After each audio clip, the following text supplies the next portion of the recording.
News SLBC టన్నెల్లో సహాయక చర్యలు ముమ్మరంగా జరుగుతున్నాయి. టీబీఎం ముందు భాగంలో ఒక మృతదేహం రెస్క్యూ టీం గుర్తించింది.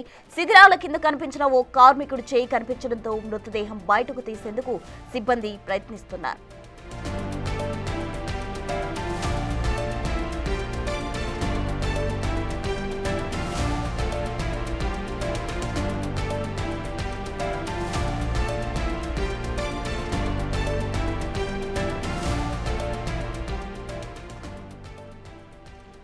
ఎస్ఎల్బీసీ టన్నెల్లో సహాయక చర్యలు ముమ్మరంగా సాగుతున్నాయి. టీబీఎం ముందు భాగంలో ఒక మృతదేహాన్ని రెస్క్యూ ఆపరేషన్ ద్వారా గుర్తించారు రెస్క్యూ టీం. అయితే శిథిరాల కింద ఓ కార్మికుడి చేయి కనిపించడంతో మృతదేహాన్ని బయటకు తీసేందుకు సిబ్బంది ప్రయత్నిస్తున్నారు. అయితే ఎస్ఎల్బీసీ టన్నెల్లో రెస్క్యూ ఆపరేషన్ చేపట్టి ఇవాల్టికి 16వ రోజు అవుతుంది. అయితే 16 రోజులుగా కూడా రెస్క్యూ టీం అయితే ఆ మృతదేహాలు వెలికి తీసేందుకు ఎవరైతే 8 మంది కార్మికులు అందులో చిక్కుకున్నారో వారిని బయటికి వెలికి తీసేందుకు అయితే ప్రయత్నం ముమ్మరంగా సాగిస్తుంది. అటు రాష్ట్ర ప్రభుత్వం కూడా ఈ విషయంలో చాలా కూడా సీరియస్ అయిన పరిస్థితి కనిపిస్తోంది. ఈ విషయంలో కీలకంగా తీసుకొని ఒక ఛాలెంజ్ గా తీసుకొని అక్కడ దేశంలో ఎక్కడైతే ఉన్నారో రెస్క్యూ టీమ్స్ మంచి వాళ్ళని పిలిపించి మరి ఇటువంటి రెస్క్యూ ఆపరేషన్ చేపట్టడం జరిగింది. అయితే మొత్తంగా చాలా మంది కార్మికులు కూడా ఇందులో పనిచేస్తున్నట్టు కనిపిస్తుంది. అటు రెస్క్యూ టీమ్ ఆపరేషన్ లో 4 టీమ్స్ కూడా పాల్గొన్నట్టు తెలుస్తుంది. మొత్తంగా ఆ 8 మంది కార్మికుల్లో ఒక మృతదేహాన్ని అయితే ఈ రోజు గుర్తించినట్టు తెలుస్తుంది. ఒక మృతుడి చేయి అక్కడ వాళ్ళకి కనిపించింది. అయితే మొత్తంగా మృతదేహాన్ని వెలికి తీసేందుకు అయితే రెస్క్యూ టీమ్స్ తీవ్రంగా ప్రయత్నిస్తున్నాయి. ముమ్మరంగా అయితే సహాయక చర్యలు ఎస్ఎల్బీసీ టన్నెల్లో సాగుతున్నాయి. మనం బిగ్ టీవీ స్క్రీన్ లో కూడా చూడొచ్చు. శిథిలాల కింద ఓ కార్మికుడి చేయి కనిపించింది. దాన్ని బయటకు తీసేందుకు అయితే వాళ్ళు ముమ్మరంగా ప్రయత్నాలు చేస్తున్న పరిస్థితి నెలకొంది.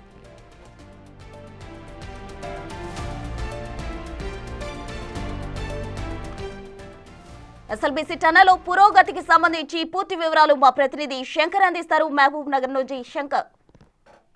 ప్రస్తుత 16వ రోజు ఎస్ఎల్బీసీ టన్నెల్ దగ్గర ఈ యొక్క రెస్క్యూ ఆపరేషన్ కొనసాగుతుంది. నిన్న బిగ్ టీవీ బృందం కూడా టన్నెల్ లోపలికి వెళ్ళింది. అక్కడ పరిస్థితిని పూర్తిగా కళ్ళకు కట్టినట్టుగా కనిపించే అందరికీ చెప్పే ప్రయత్నం చేసింది. ఈ నేపథ్యంలో ఈ రోజు ఈ యొక్క రెస్క్యూ ఆపరేషన్ లో కాస్త పురోగతి కనిపించినటువంటి పరిస్థితి తెలుస్తుంది. ఎందుకంటే ఎక్కడైతే టీబీఎం మిషన్ కు సంబంధించినటువంటి ముందు భాగంలో కూరుకుపోయినటువంటి ఒక కార్మికుడి చేయి కనిపించింది. మృతదేహానికి సంబంధించినటువంటి ఆనవాళ్లు లభ్యమయ్యంటూ కూడా ఇప్పటికే అధికారులు నిర్ధారించుకోవడం, అక్కడ మొత్తంగా తవ్వకాలు జరుపుతున్నటువంటి పరిస్థితి ప్రజెంట్ టన్నెల్ దగ్గర కనిపిస్తుంది. ఇక ఓవరాల్ గా ఈ 16 రోజుల నుంచి కూడా దేశంలోనే ఎక్స్పర్ట్స్ గా ఉన్నటువంటి టన్నెల్ ఎక్స్పర్ట్స్ కావచ్చు, సిస్మాలజీ బృందం, ఎన్జీఆర్ఐ బృందం, వీళ్ళంతా దాదాపు 12 బృందాలు 630 మంది ఎక్కడ కూడా రాష్ట్ర ప్రభుత్వం రెస్క్యూ ఆపరేషన్ లో కనీసం గంట సమయాన్ని కూడా ఆలస్యం చేయకుండా ముందుకు వెళ్తున్నటువంటి పరిస్థితి కనిపించింది. ఇక 16వ రోజు ఒక్కసారిగా ఈ యొక్క మృతుడికి సంబంధించినటువంటి మృతదేహ ఆనవాళ్లు లభ్యమయ్యాయి. చేయి కనిపించింది. వాటికి సంబంధించి మృతదేహాన్ని బయటికి తీయాలంటూ కూడా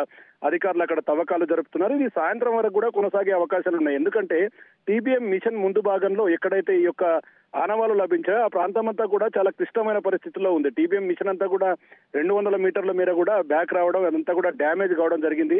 కాబట్టి ఆ శిథిలాలను తొలగించాలంటే చాలా సున్నితమైన అంశం. ఇప్పటికే సిస్మాలజీ బృందం సభ్యులు కూడా అక్కడ ఎప్పటికప్పుడు పరిస్థితిని అంచనా వేస్తున్నారు. ఎక్కడైనా సరే ఈ టీబీఎం మిషన్ భాగాలు తొలగింపు కావచ్చు, బురదం తీసే క్రమంలో భూ ప్రకంపనలు మళ్లీ జరగవచ్చు అని కూడా వాళ్ళు ఒకవైపు ముందు జాగ్రత్త హెచ్చరికలు అయితే జారీ చేస్తున్నారు. ఇక ఎన్జీఆర్ఐ బృందం సభ్యులు కూడా దీని మీద తీవ్రంగా శ్రమిస్తున్నారు. మరోవైపు కేరళ నుంచి తెప్పించినటువంటి డాగ్ స్క్వాడ్ లో డాగ్ తో అంటే క్యాడావర్ డాగ్స్ అనేది కూడా ప్రత్యేకంగా ఈ రెస్క్యూలో పాల్గొన్నటువంటి పరిస్థితి. ఇప్పటికీ 3 ప్రాంతాలను గుర్తించడం, దాంట్లో ఒక చోట ఈ వ్యక్తికి సంబంధించినటువంటి ఆనవాళ్లు లభ్యం కావడంతో ఒకసారి రెస్క్యూ ఆపరేషన్ లో పాల్గొంటున్నటువంటి ప్రతి ఒక్కరిలో కూడా కాస్త ఉత్సాహం అనేది కనిపిస్తుంది. ఎందుకంటే దాదాపు 15 డేస్ వరకు ఎట్లాంటి పురోగతి లభించలేదు. ఈ లోపల ఎన్డీఆర్ఎఫ్ కావచ్చు, ఎస్డీఆర్ఎఫ్, మార్కోస్, అదేవిధంగా ర్యాట్ హోల్ మైనర్స్, ఇట్లా ఒకరొకరు సింగరేణి, గోదావరికని రెగ్యులర్ గా షిఫ్టుల వైజ్ గా ఇది కొనసాగుతుంది.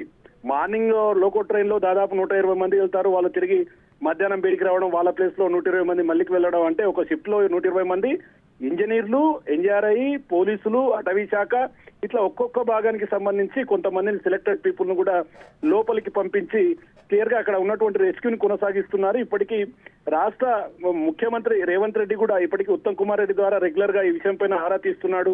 మంత్రి ఉత్తమ్ కుమార్ రెడ్డి కూడా నిన్న టన్నెల్ ను పరిశీలించడం, అక్కడ ఎక్స్పర్ట్లతో మాట్లాడడంతో పాటు రెస్క్యూ లో ఇబ్బంది రాకుండా చూస్తున్నాం. మరి సాయంత్రం వరకు కూడా ఈ మృతదేహానికి సంబంధించి బయటికి వస్తాయని తెలియడంతో కొంత రెస్క్యూలు అయితే పురోగతి కనిపిస్తుంది ప్రస్తుతం.